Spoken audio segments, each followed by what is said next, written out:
Why you're still broke. You think it's the economy. You think it's your job. You think it's your background. But what if the reason you're still broke has nothing to do with any of those things? What if the real reason is something you carry every single day, something invisible, something you've never truly confronted? Because being broke is not always about a lack of money. Sometimes it's about a pattern, a way of thinking, a way of living, a way of deciding.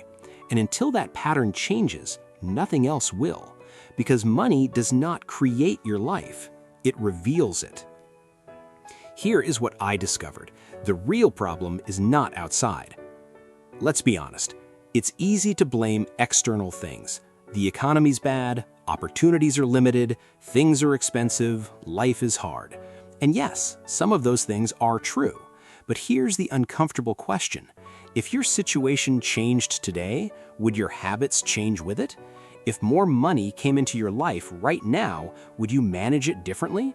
Or would you repeat the same patterns just at a higher level? Because if the pattern stays the same, the outcome will always return to the same place. You don't stay broke because of what you lack, you stay broke because of what you repeat. The pattern of consumption. Most people live in a cycle of consumption.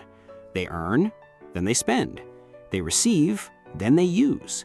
They get money, then it disappears. No structure, no system, no intention, just reaction. And over time, that becomes normal. You stop questioning it. You stop analyzing it. You just live in it. But here's the truth. A life built on consumption will never create abundance, because consumption takes, but it does not build. The psychology of impulse. Now let's go deeper. Why do you keep consuming? Why do you spend even when you know you shouldn't? Why do you choose what feels good now over what benefits you later? Because your brain is wired for immediate reward. It wants comfort, it wants pleasure, it wants satisfaction now, not later. And every time you act on impulse, you strengthen that pattern.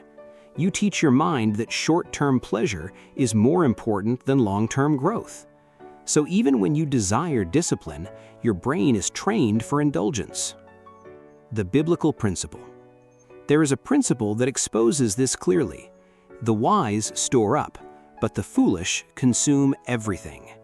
Think about that. The difference between wise and foolish is not opportunity, it's behavior. The wise person delays.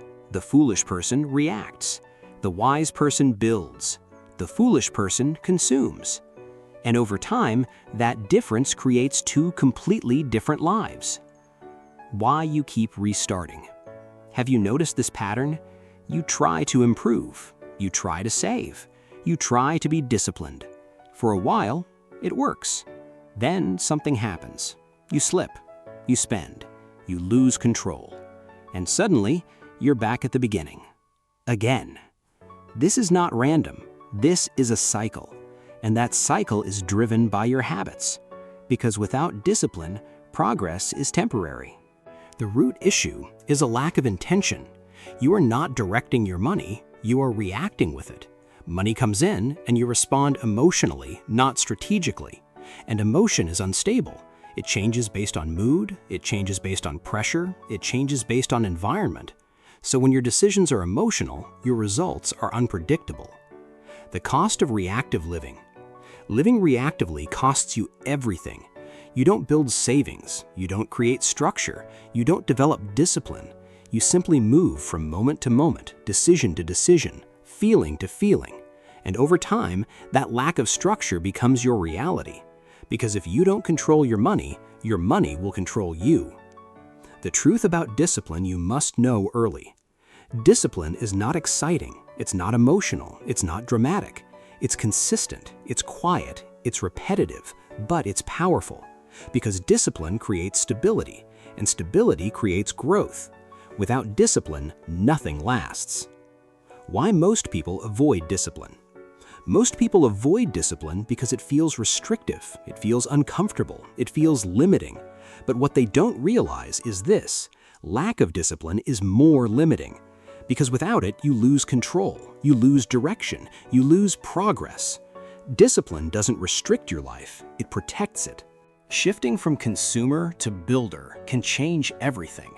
If you want your life to change, you have to shift your identity from consumer to builder. A consumer spends, a builder plans.